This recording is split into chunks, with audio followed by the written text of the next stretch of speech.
With today's release of the newest and final movie in the world of Downton Abbey, a hugely successful ITV and PBS British series that gave us 6 seasons of episodes and 2, now 3, feature films, we figured what better time than now to reunite the cast of the officially sanctioned Downton Abbey After Show, Manor of Speaking, produced right here at Houston Public Media, and during its run, seen on over 130 PBS stations nationwide. During the show, I was the Lord of the Manor, joined weekly and again today by Helen Mann. Hello, Helen. Hello, good afternoon. St. John Flynn. Good afternoon. And my trusty butler, Mr. Rodgers, portrayed by actor Luke Wrobel. Welcome, Luke. Good afternoon, Mr. my lord. Rodgers. Yeah. Welcome to all of you. As always, we would love for you to join the conversation. We're not delivering tweets this time, but we are taking calls and texts at 713-440-8870. It's fun to have you guys all back together, and it's kind of surreal, actually. None of us looks a day older. Well, actually, you really don't. Well, it was only yesterday that it all came It to a wrapped up, crashing what, end, 6 wasn't it? years ago or something. We stopped doing the weekly show. It was 9 years. 9 ago. 9 years ago? 9 years That ago. tells you how well I count the time. But I want to go back, Ernie. What made y'all you had the original idea, is that right? Loneliness led me to the original idea. I was watching... And illness. And illness. Illness and loneliness, two things that have been Yeah. the hallmark of my career. I was in Amsterdam, and I was sick in a hotel room in Amsterdam over my birthday weekend. I had nothing to do, and I happened to have the first 2 seasons of Downton Abbey with me, and I watched it, and all through it, after every episode, I wanted to talk to someone about it. So when I came back home, the station was like, what can we do with Downton Abbey? It's such a huge hit. And I was like, what about an after show where we can then talk? And the very first person I had in mind for the show was Helen. I knew Helen for years. She had worked with me on air during pledge drives, had been a wonderful friend throughout. And I was like, Helen, would you do this? And what was your reaction? Well, an invitation to come and play with Ernie, why not? And then we wanted to have a way to have social media interact with the show, because social media was cool and new when we were starting out, and we didn't know how to stay in the whole concept of an English manor house. And Matt Brawley, our director, came up with the idea, what if you had a butler who would bring you the tweets? And that led you in, Luke. 100%. I think it was in this same area where you came and talked to me about it. You were here doing another show. Correct. And correct. I walked up, you said, hey, would you like Downton Abbey, don't you? And then you created Mr. Rodgers, which then ended up getting you Emmy nominated for your performance. 3 times. Three? 3-time loser. 3-time loser. And then We love you Cynthia, anyway. You joined the party to bring some culture to this group.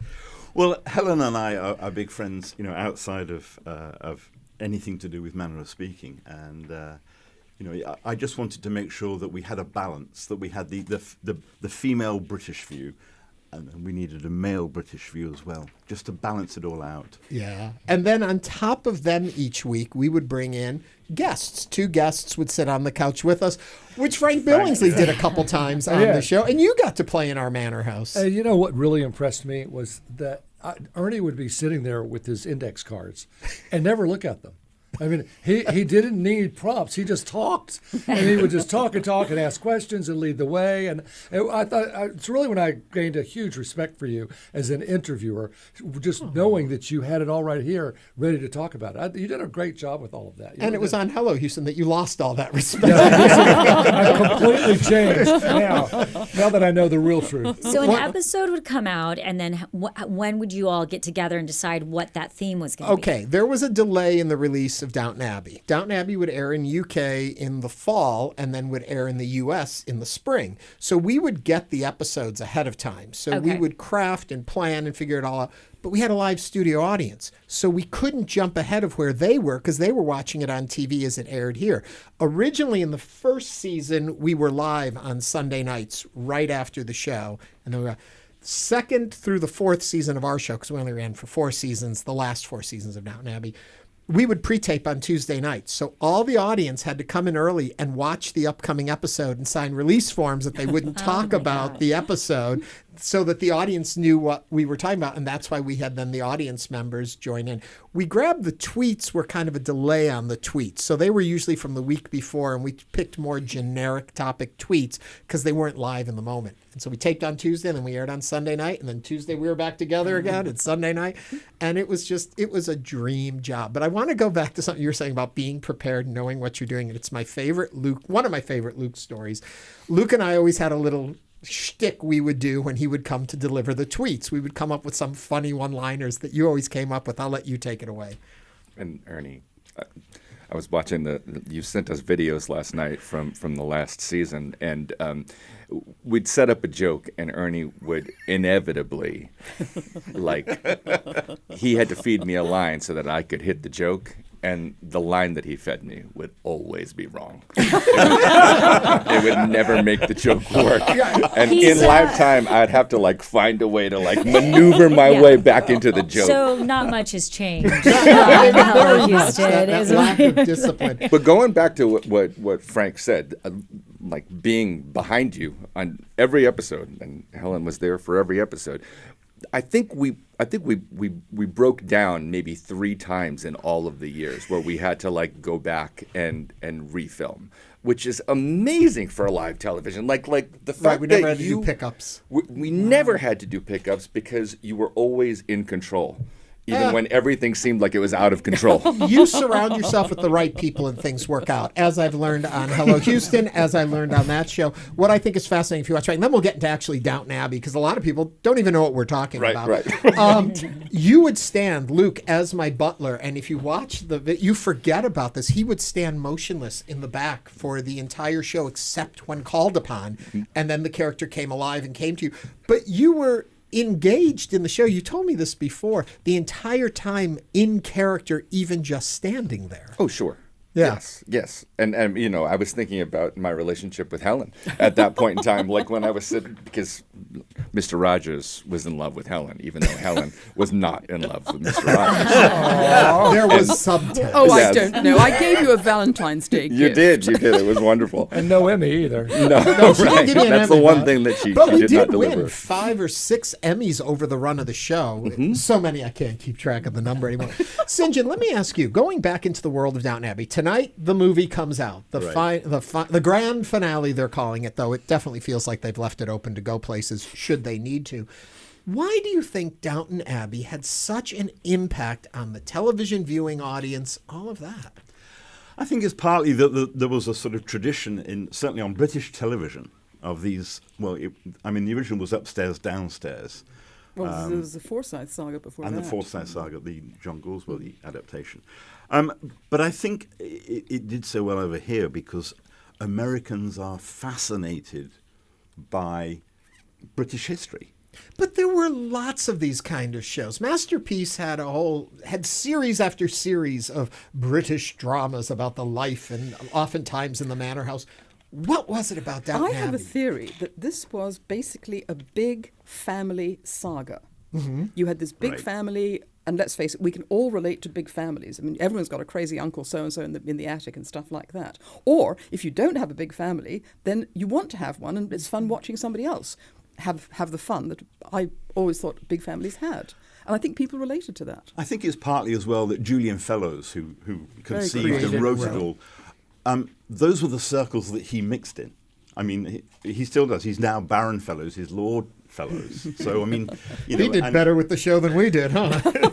And so, worked a little bit harder. you're writing from a place of experience. Yeah. And he gave it subtleties that I don't know that necessarily Upstairs and Downstairs or the Forsyth saga had. And also, I think when the show itself was being done, I mean, they were meticulous about getting it right, so that nobody could complain, oh, you had a shooting party at so-and-so and they were wearing red socks when they should have been wearing green socks. Their attention to detail was amazing. I also think, and I used to say this back in the run of the show, that I thought they took a lot of contemporary issues and concerns and then recouched them back in those times. Even though you would often think, oh, the big crisis today is someone used the wrong fork at dinner and the whole family's falling apart. But they really touched on things that were affecting us today. Yeah, I think one of the things that I loved about this series was that it really gave you a sort of social history of Britain for the first 30 years of the 20th century. And you saw the effect that the First World War had, for example, not just on the aristocracy, but on those who were below stairs, the servants, the working class as well. And I think it makes that it gives it some authenticity. And don't forget, Downton was pretty racy. I mean, there was sex and violence in a lot of ways. From the first episode. Mr. Pamuk. Who could forget him? Who? Not me. I haven't forgotten him. And then, like people would just die. I mean, main characters. And that doesn't happen very often. Eventually we created Mourner's Corner in our manor house. And when a character would die, and you have a great story about that, though. Luke would hang the picture of the character that died, Mr. Rodgers, at the beginning of the episode when a character had died in the show before us. My favorite is your Sybil story. Do you remember this, No. Frank? Frank watched Downton Abbey religiously, was a big fan of the show, and he had gone out to dinner and came home late on the night of the third episode of whatever season that was, season 3. And so he was going to watch it back from his TiVo. Do you remember what I'm talking about? TiVo. Yeah.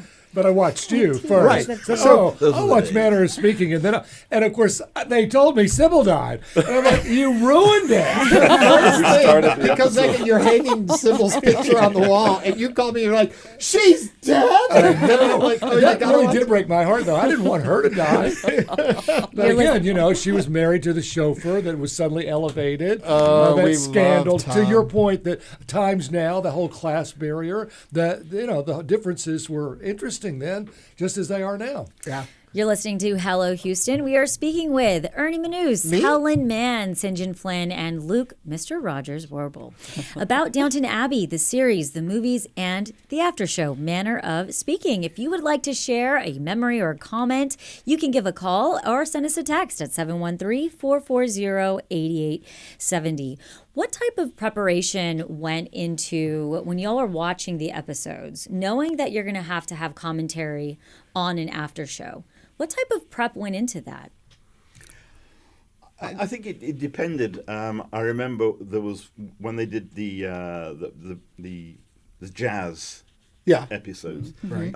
I went back and I read it. I mean, Wikipedia. We're not talking about getting research books from the library. No, it wasn't original research. Just to to sort of see what what was going on and how authentic those episodes were to what was actually happening In that time period. Yeah, but I didn't. I mean, I wasn't alive then.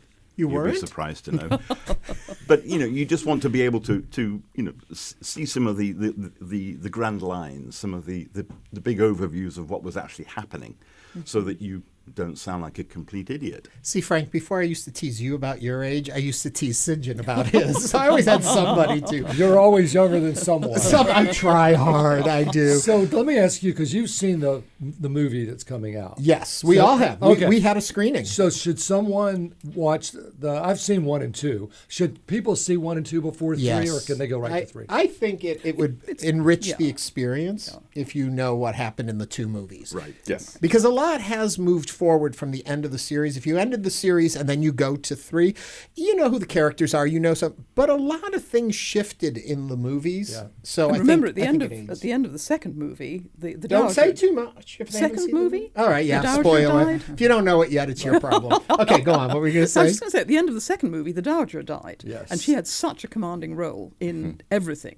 that I was curious as to what this third movie was going to do without the Dowager.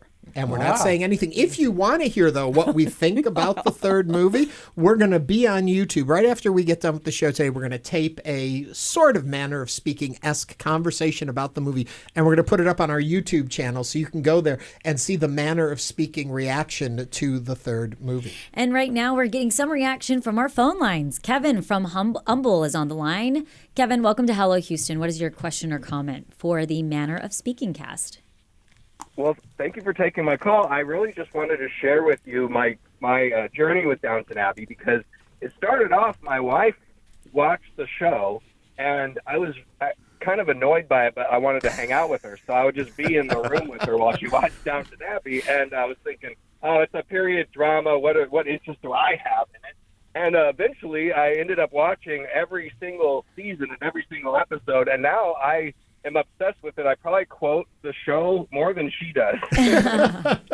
It is funny how many men came to enjoy the show that you would have thought was more a woman's Sunday night drama. The old idea used to be the women were upstairs watching Downton Abbey, the men were downstairs watching sports.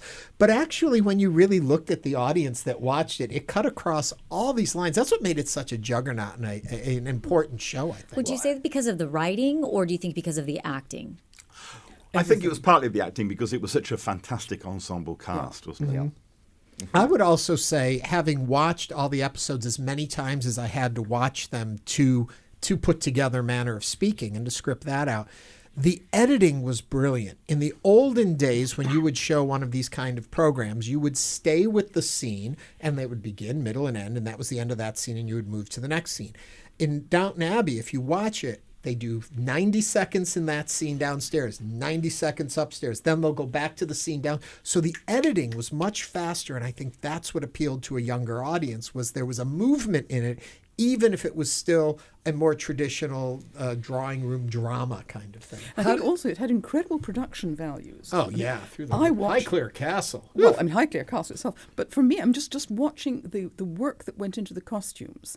I mean, Yeah. just looking at the clothes alone was just an education every time. And who was it that came here? Alistair, the Alistair historical Bruce? advisor. Is it Alistair Bruce? Bruce, yeah. He was their tech advisor. I mean, he was a stickler for making sure that the medals were in the right order. Oh, and it was all that sort of crazy, stuff. crazy. Luke, you had wanted to say something a minute ago. I saw your finger go up. It was a question that Frank. asked about. Dominic West is in the second movie, and then he's in the third movie, but no one would know who he was Right, didn't if you hadn't watch seen the the second movie. So Oh, that's a good point. example. Yes. Yeah. So Yes. what do you guys think about the Gilded Age? That's a Julian Fellows also, isn't it? Yeah. So Love it. I I'm love still it. waiting for them to call us to do an I- after show. To me, it's not Downton. I do love it, and I watch it, religiously. But again, Downton was something special. Yes. Maybe just that one house, that was just like the Abbey, right? I mean, it was Downton Abbey. It was amazing. Yes. And all of the characters were intertwined in Downton. I Whereas, think that's it. I think Yes. it's the family saga that Downton Abbey was. Correct. Yeah. Which Gilded Age isn't quite somehow the same thing. Agreed. But as I understand from my sources, it exists in the same universe as Downton Abbey. That Gilded Age and Downton Abbey are in the same world. So if you're in a cinematic universe, that's what we're talking here. And that there is a potential that Cora's family will be represented in the next season of Gilded Age. Nice. Is that that would maybe be fun. the Shirley MacLaine as a younger woman will, 'cause it's 20 years earlier than where Downton began, I believe. And so there is talk of that. And they start building the Titanic. Yeah, they start building a Titanic. when did Cora get married? That's a good Well, question. remember, I think it was Gareth Neame who told us on the show. We had lots of we had a Cross the Pond segment every week on the show, and we had big names from the world of Downton Abbey, and Gareth Neame was the other executive producer along with Julian Fellows, and he had hinted at the idea that there might have been a spin-off series that was the early Crawleys, that was Cora and Lord Grantham meeting and their engagement and all of that, and I wonder if that may play into the Gilded what I was Age, wondering. except I think the kids are too old in the beginning of Downton time-wise that it could be their courtship, unless, who knows how long Gilded will go. Yeah, they were probably born in the late 1890s, weren't they? They were. Yeah, it would they were have been. 19 when the show started. That was 1912. So they would have been born around 1890. Well, maybe then. We had a question Might that work. came in on our YouTube channel for someone, not mentioning any names. Is there a way to watch the companion show, Manor of Speaking, if one were to watch Downton Abbey for the first time? Unfortunately, no.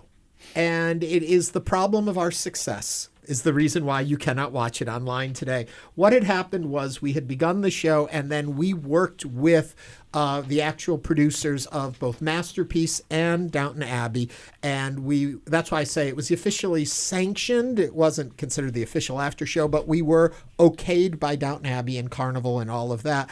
But the understanding was each episode could only air for 1 week. It could only be up online for 1 week after it aired, and then we had to take it down.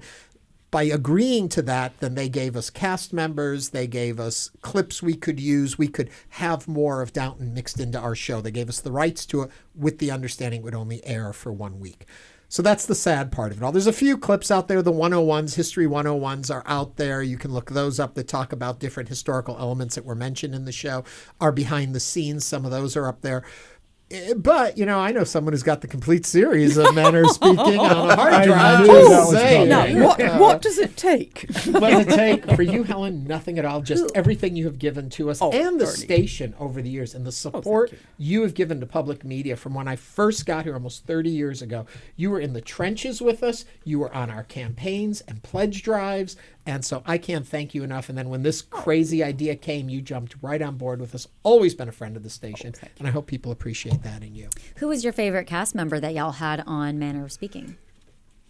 Oh, you mean of these three? Do I have to pick a favorite? Oh, no, I was saying you mentioned Famous guests? Yes, Favorite famous guests? guests that you mentioned that y'all had Ooh, cast. I was surprised. Most surprised was that Barbara Bush wanted to be on the show. She was a huge fan of the show, and she would send us these little notes about, and this just shows how smart she was. She wrote to the station and said, it's obvious Ernie is watching these shows before everyone else sees them, because how else could he write the stuff for Manor of Speaking? So if he's seeing them, how can I see them? That's amazing. And so we folded her into a very small group who got the episodes ahead of time so she could watch them also at home with the family. So that was, how about for you guys? Favorite guest or surprise we had on? Lyle Lovett. Lyle Lovett. I was going to say Lyle Lovett. Lyle was another big he It fan. was the first time that my wife was impressed that I was on television, was when Lyle Lovett was. Lyle came on the show. He loved Manor of Speaking. St. John, how about for you? Yeah, I was going to say Lyle Lovett. He had the coolest cowboy boots on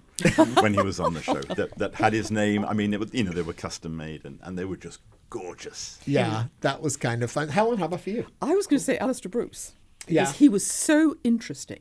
I mean, the work that he did to make sure that all the I's were dotted correctly and the T's were crossed correctly. And that was a lot that was of work. Fascinating to think talk of the to. number of characters and background people. So there was just a special on TV the other night talking about the new movie, and they're talking about the costuming of that and the number of people they had a costume for that alone.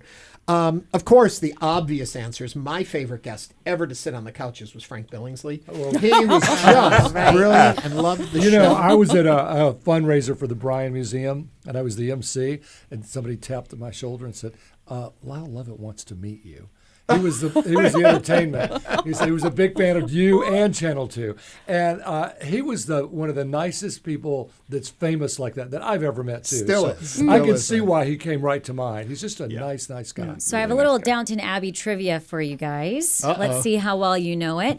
Downton Abbey begins shortly after which historic event? Please. That- Who wants to take it? I'll take it because this will probably be the only one.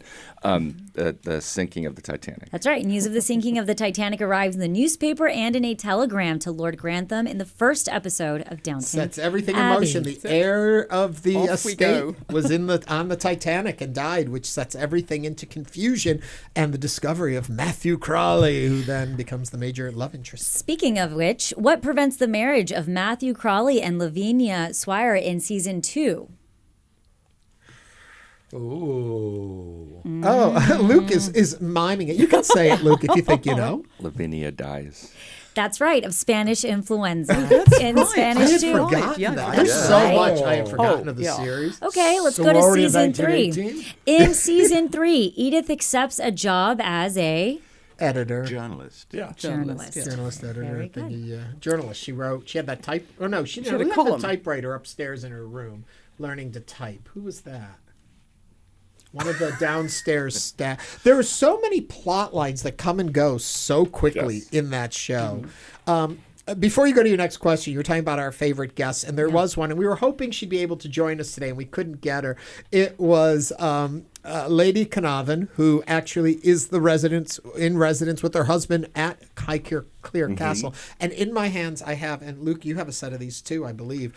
She gave us, I'm going to hold them up to our little camera if you're watching them. They are cufflinks from Downton Abbey. It's Highclere on them, and she gave them to us. lovely. And Have you got a still shirt have to mine. wear them with? Yes, it's right over there, my shirt. I'm going to put that on for when we do our little videotape. But we had a really good connection with the world of Downton Abbey and the different actors, too. I forget all the actors we had on that came through that were starring So on the what show. came of the castle? I mean, is it a tourist spot? still- Yes, Oh, Lady absolutely. Carnarvon said to me that the British Tourism Bureau, whatever they call themselves, said to her that she can expect after the end of all Downton Abbey 25 more years of tourism.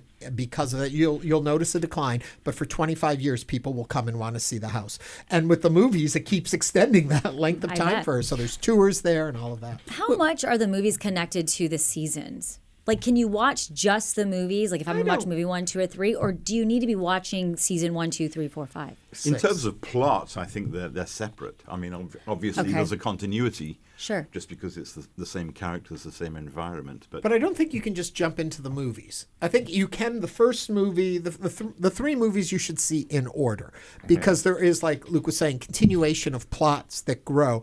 If you don't know who anybody is and you come into the first movie, I think it's really hard because I think they had a cast of 28 major characters and they come and they go so quickly, and who's who and relationships to what. It's hard to follow all that, but I'm not trying to discourage folks from seeing it, though. Don't get me wrong there. And also, there's so much backstory that you get if you actually watch the TV series, because then you know about sort of Anne and Mr. Bates and stuff like that. But to help you out, some seasons only had 8 episodes, 8 or 10 episodes. So it's not like a major lift to try and to run through them all. You Right, can- but an hour each.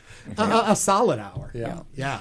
You're right. To know why that one's crazy or that one's wonderful or that one's always got this attitude. Well, they even if you have the seasons behind you, you automatically know why they're acting the way they're acting. Yeah, even in this most recent movie, they make reference to Mr. Pamuk. So you have to, if you don't know what we're talking about, you need to go watch season 1. What's That's he a doing great these story. days? The actor? Yeah, Because the whatever. character ain't doing it. He was our first picture on the Mourner's Corner. Not to give anything away. Going back to what you were saying, Frank, about the effect on Highclere Castle, the actual building, one of the things that the success of Downton Abbey has given the castle is a new roof. I mean, they've been able to upgrade Renovate. And Because of all that flooding. the fabric of the castle. That must make a lot of pounds per year. Well, and the that interesting kind thing, when your new roof comes in at $12 million, it helps to have a Downton Abbey Yeah. to Wow. There produce was the money a for that. big article because profile. if you actually look at the very early pictures of Highclere Castle, if you look up at the top row of windows, I mean, you can see falling down blinds, and I mean, the whole top floor was couldn't be used. There was an article early on about the disrepair, and they had gone to the British government and asked for funds to help fix the house. And Julian Fellows picked it. He knew the folks there, the family, and they ended up using it as the setting. I may be wrong. Have you seen the Thursday Murder Club? Yes. Helen Mann, is it the same house, the same castle? No. No, it's Okay. not. No. I thought that I too. have a It looks question similar, but it's not for the same Mr. one. Rodgers, because as I sit here and listen to you, you do not sound anything like Mr. Rodgers. How did that character develop? Who was the Mr. Carson? Mr. Carson has this very deep voice. Yes. And so and he's the butler in Downton Abbey. And so I imaged my voice off of him and kept it low because I felt like that gave the character some gravity, which needed to give the show some gravity. So just for the folks listening that remember the show and loved the show and then made T-shirts about it and the memes that existed about it, please say your line. Your tweets, my lord. That became our catchphrase. And tweets don't exist anymore. I know. So it's Your exes, man. Oh, my lord. well, as we wrap this Your up, more TikToks, dubious. my I lord. just need to say to you guys, first of all, Helen, St. John, Luke, thank you so much for making that such a joyous experience. Those were a great 4 years. I loved doing that show. To Downton Abbey, thank you for giving me a rebirth in my career. It doesn't matter what I did up until that point. As soon as we did Manor of Speaking, that's all anyone knew that I had ever done. And they all thought I had just plopped into the scene to talk about Downton Abbey. So thank you. Helen Mann, St. John Flynn, Luke, Mr. Rodgers, Wrobel, and Ernie Manouse, the cast of Manor of Speaking, the Downton Abbey After Show. Thank you all for joining us today on Hello Houston. Thank you. Thank you. Ernie, I guess we're stuck with you, though. Yeah, you are. Remember, you can get Ernie and the Manor of Speaking cast reaction of the new Downton Abbey, the grand finale, on the Houston Public Media YouTube channel. That's the